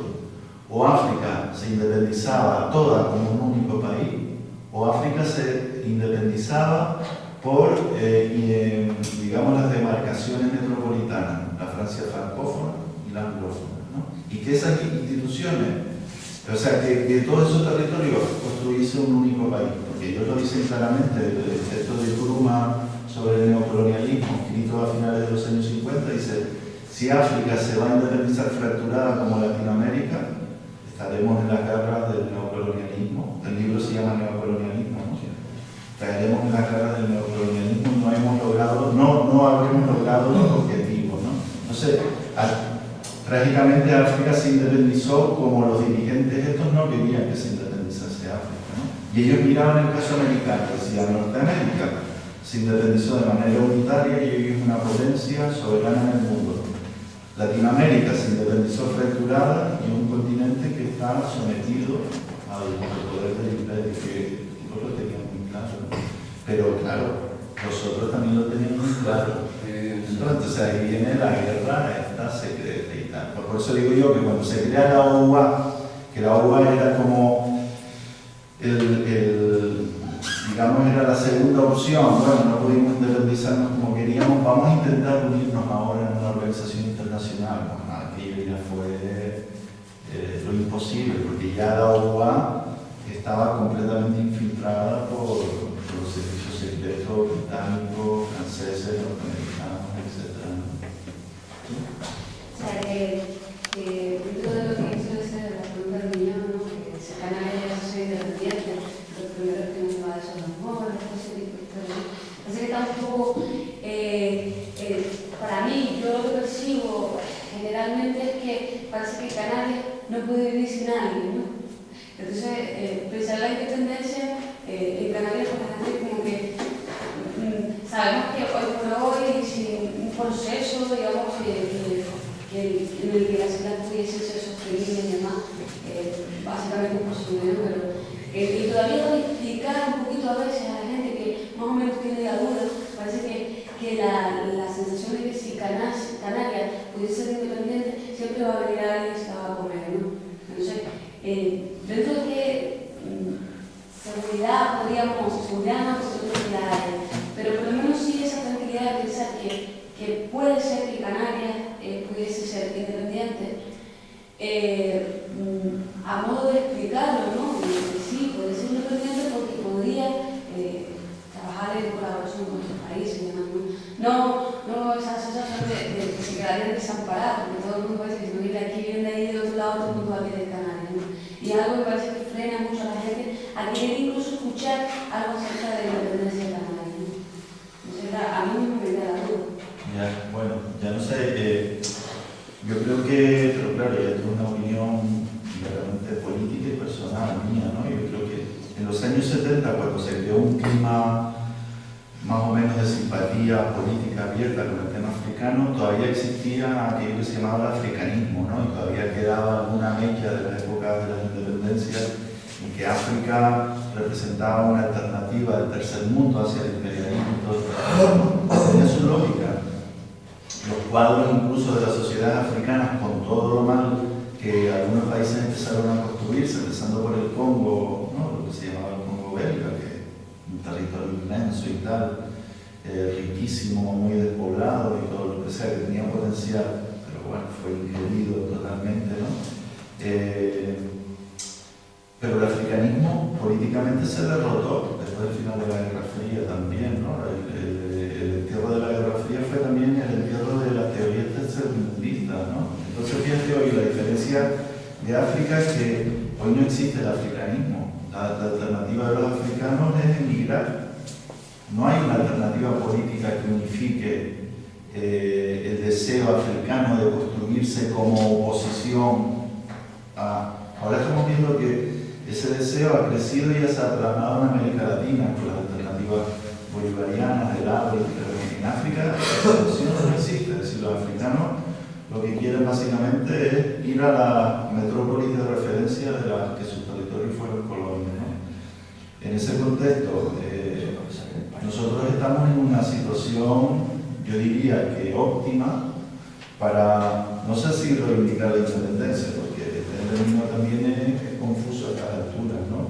Pero sí deberíamos de tener una soberanía ampliada a ciertos espacios que yo creo que deberían asumirse ya o deberían de ser asumidos, ¿no? Por los canarios y las canarias. El tema de las aguas, ¿no? Deberíamos tener soberanía sobre las aguas y sobre el cielo, ¿no? Y sobre los recursos que están también enterrados en el mar que pertenecerían, es decir, el tema de ir conquistando espacios de soberanía energética, alimentaria en la medida en que las islas lo puedan permitir.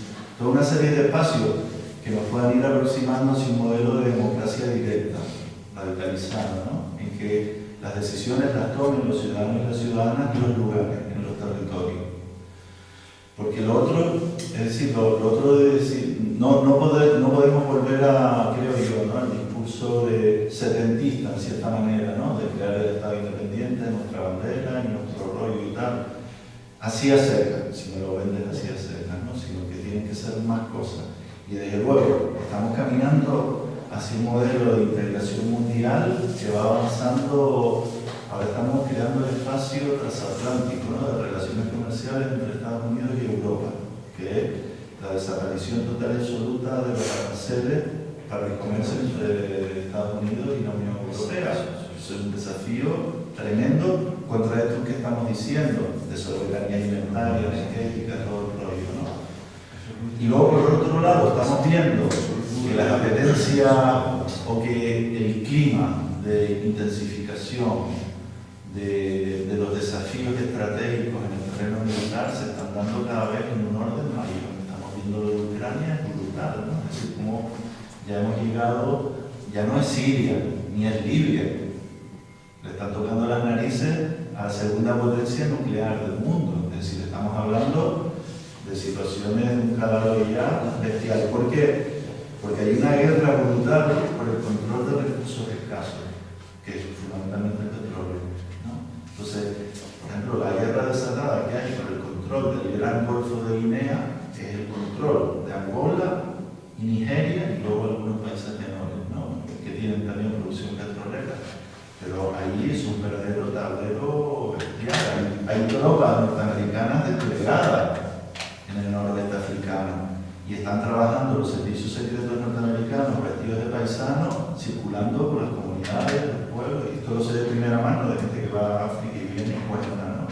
Es decir, hay una presencia cada vez más intensa. Hay una presencia luego del otro lado de China, también en la zona, aunque los chinos entran de otra manera, porque los chinos van, digamos, a establecer tipo de relaciones comerciales, de yo te hago una carretera, los chinos no buscan el petróleo también, ellos tienen otra diplomacia distinta a la euro-norteamericana, ¿no? Que van más vendiendo la democracia y tal, aunque luego sabemos que es un cuento chino, ¿no?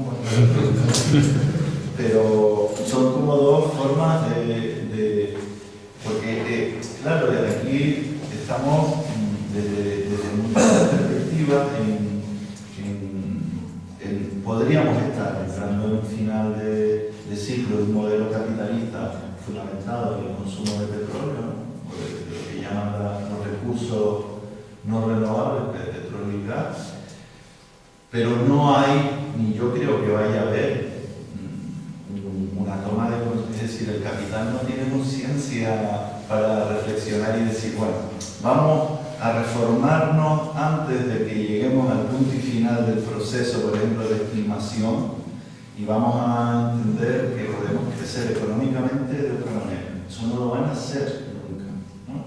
Si una de las cosas que se está proponiendo como modelo alternativo a esta cuestión en la que estamos encerrados es el del crecimiento. Es un discurso todavía incipiente, por lo menos aquí, ¿no? Que casi ni se oía hablar de él. Pero eso tiene que ver con que, bueno, las perspectivas son que si el petróleo que queda es y todos queremos consumirlo, vamos a despellejarnos al precio que sea, ¿no? En ese contexto, la posición de Canarias tiene que ser de inteligencia, porque estamos en una situación sensible. Yo creo que Canarias puede servir para, de cierta manera, a la medida de sus posibilidades, echar un cabo a los africanos, diciendo, chiquillos, hay que organizarse, hay que defender los recursos naturales de nuestros países, tenemos que defender nuestra biodiversidad marina y vamos asumiendo sin complejos y sin historias racistas nuestra propia realidad. Cada vez somos más, ¿no? Que no tenemos poder, somos, digamos, no somos mayoría, por supuesto que no, pero somos mucho más que antes, ¿no? O sea, es una cosa que no tiene comparación. Claro, a este ritmo igual destruyen todo antes de que podamos hacer nada, pero es que tampoco podemos desesperarnos. Yo creo que el proceso es estar denunciando, estar ahí, ¿no? Marcando, diciendo, señalando, porque tú y me has comentado otras veces la remilitarización de esta isla, ¿no? Por ejemplo, cómo podemos trasladar eso al conjunto del archipiélago, que se debata, que se sepa, porque esto es una cuestión que nos implica a todos, ¿no? De alguna forma, ¿no? De alguna forma no, de todas las formas posibles. Y sobre todo, en fin, es que el sistema trenzado también con el tema de la autonomía, es decir, cuando antes dije que la autonomía, siendo valorada ahora, que tuvo aspectos positivos y tal, pero que la autonomía significó la derrota del proyecto nacional popular en Canarias en los años 70, pues una de las consecuencias es esta, ¿no? Si no se hubiese derrotado tan estrepitosamente el proyecto nacional popular de finales de los 70, pues probablemente a lo mejor hoy tendríamos un nivel de contrafuerza, ¿no? Más importante del que tenemos hoy. Hemos llegado a donde estamos en situaciones complicadas, pero el otro día leí un artículo de José Carlos Mauricio que me gustó, más allá de todo lo que significa José Carlos, ¿no? Pero el tipo decía, analizando el tema este de las prospecciones, ¿no? Y entonces el tipo ponía en valor el hecho de que mayoritariamente, y más en estas dos islas, la gente se manifestase en contra de las prospecciones, ¿no? Y entonces José Carlos decía que bueno, que esto es un salto muy grande en la toma de conciencia de los canarios respecto a muchas cosas, ¿no? Y que era producto también de que los canarios hoy ya no tenemos un nivel de miseria tan, es decir, de necesidades tan inmediatas como hace años, en el que por la promesa de 4 puestos de trabajo mal pagados nos hubiésemos vendido claramente y hubiésemos dicho sí, que saque todo el petróleo que quiera, ¿no? Sino que, y aun a pesar de la crisis, de que las cosas están mal y tal, que exista un rechazo tan brutal, ¿no? A todo este tema, con los cantos de sirena que hace el Cruzado y el Sol y todo esto, ¿no? Que van a haber 5.000 puntos de trabajo, y la gente dice, no me interesa, no quiero eso, etc., ¿no? Bueno, eso de cierta manera es un avance, ¿no? pequeño avance, claro. Pero como sigue existiendo lo que existía antes, ¿no? El de la gente que se cree la venta esa de la moto, ¿sabes? Claro. Sigue habiendo. Siempre va a haber, siempre va a haber, pero yo soy optimista en el sentido de que pienso que Canarias está hoy en mejores condiciones que nunca lo ha estado. Es un tópico que se repite muchas veces por los políticos y tal, ¿no? Pero quiero decir que, por ejemplo, Canarias hoy tendría muchas cosas que aportar en una relación humanitaria de amistad y de cooperación con los pueblos africanos. Por ejemplo, para desarrollarle tecnología de solar, ¿no? O para desarrollo de tema de acuíferos, el tema de la utilización de multitud de recursos naturales en las que somos especialistas, ¿no? O sea, mi Canarias podría aportar muchas cosas a África que está años luz de nosotros. Hace poco leí, no sé si era, hace poco leí unos datos que me llamaron cuanto menos la atención. O sea, a pesar de ser la comunidad autónoma con un elevado fracaso escolar, ¿no? También somos, en comparación con el resto de las comunidades autónomas, una de las comunidades autónomas que más licenciados universitarios tenemos en comparación con el resto de las comunidades, ¿no? Igual que lo dice, que cada vez hay gente más preparada y más bien preparada. Sí, yo vamos a ese nivel. Ahora, que eso no tiene traducción política inmediata, pues no la tiene, porque es que han habido dos grandes procesos desde mi punto de vista que fueron demoledores. Primero, la derrota de la UPC, lo digo claramente, con todas las contradicciones que entrañaba la UPC y con toda la gente valioquita que allí dentro había, ¿no? Pero aquello era el inicio de un proceso de construcción de una nacionalidad emergente que fue decapitada. Entonces, el movimiento retrocede, casi desaparece, y a finales de los 80, principios de los 90, se reconstituye sobre otras bases, no cabe duda, pero era algo incipiente que era el CAM, y de repente genera un nivel de entusiasmo de no sé qué, no sé cuánto, y al día siguiente hacen el pacto con la derecha. Y entonces fue como una segunda derrota, ¿no? A partir de ahí, ¿qué hemos visto? Bueno, que aquí hay un poder político empresarial, la dirección política, que se reproducen, son siempre los mismos, están muy asentados en los cabildos, ayuntamientos, parlamentos y son muy difíciles de mover. Hay culpa y culpa, y no han jugado el poder, digamos, como mayúscula, ha jugado su rol de derrotar al movimiento nacional popular y a las alternativas democráticas, y bueno, lo han logrado. Y entonces estamos en donde estamos, ¿no? Y si a eso le sumamos la ley electoral que tenemos, pues ya... Pero que es producto de eso, es producto de ese mismo proceso, ¿no?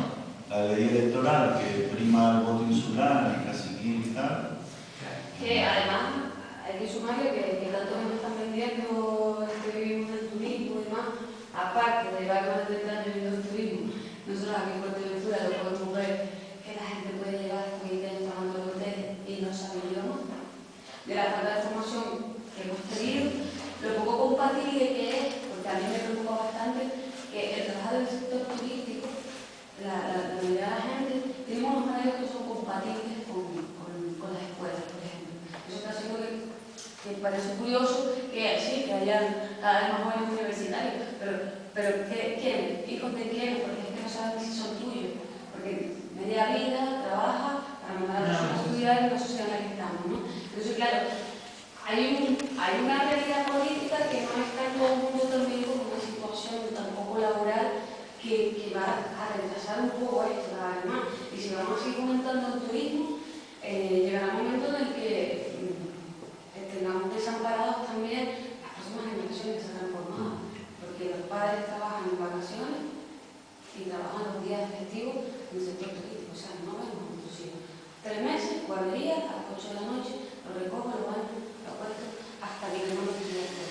Es una realidad bastante preocupante, ¿no? Por lo menos aquí en Fuerteventura se da, supongo que el resto de Canarias. Yo creo que eso que estaba comentando es una dimensión de la realidad canaria dramática. En torno al 25% de la población canaria no titula ninguno de los grados de la educación. O sea, que no tiene ningún tipo de título. En torno al 25%. Hay municipios donde es más, otros menos y tal, ¿no?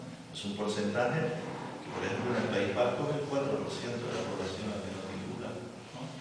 Y los territorios del Estado que se podrían asemejar más a nosotros, como es Murcia o algunos territorios así del sureste, no titulan en torno al 16-17%, pero aquí estamos en el 25%. Sí, que estamos a la cabeza del fracaso. Pero luego, por otro lado, también hay un componente, entonces claro, una sociedad fragmentada, luego el sistema de servicios que tenemos, pues de servicios baratos, ¿no? Porque trabajar en el sector servicio turístico, por el sector servicio es muy amplio, no es lo mismo ser financiero que sector servicio, que ser camarero, ¿no? Entonces, nosotros estamos especializados en un tipo de sector servicio donde el coste laboral es bajo, o favorece todo lo que es el fraccionamiento del contrato de trabajo, ¿no? Las modalidades de trabajo, etc.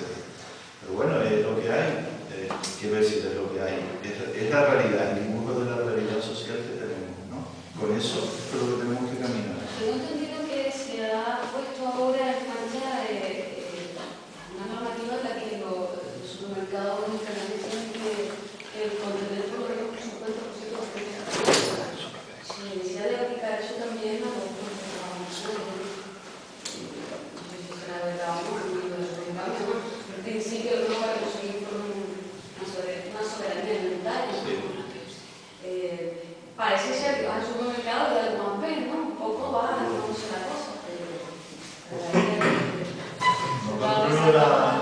no controlo esa normativa, pero yo sí te diría que hay un montón de mecanismos para violar la normativa, en el sentido de que cambien la etiqueta, el etiquetado, y eso se está haciendo. Por ejemplo, se está importando papas de Israel que se están vendiendo como si no fuesen de Israel. Y claro, los tipos están trucando. ¿Quién hace eso? Pues el importador, en connivencia con aceite de oliva de Marruecos, como si fuera aceite de oliva peninsular. Sí. Lo hacen también, les cambian. Sí. será un control que no se está haciendo poco. Finito, no? Venga.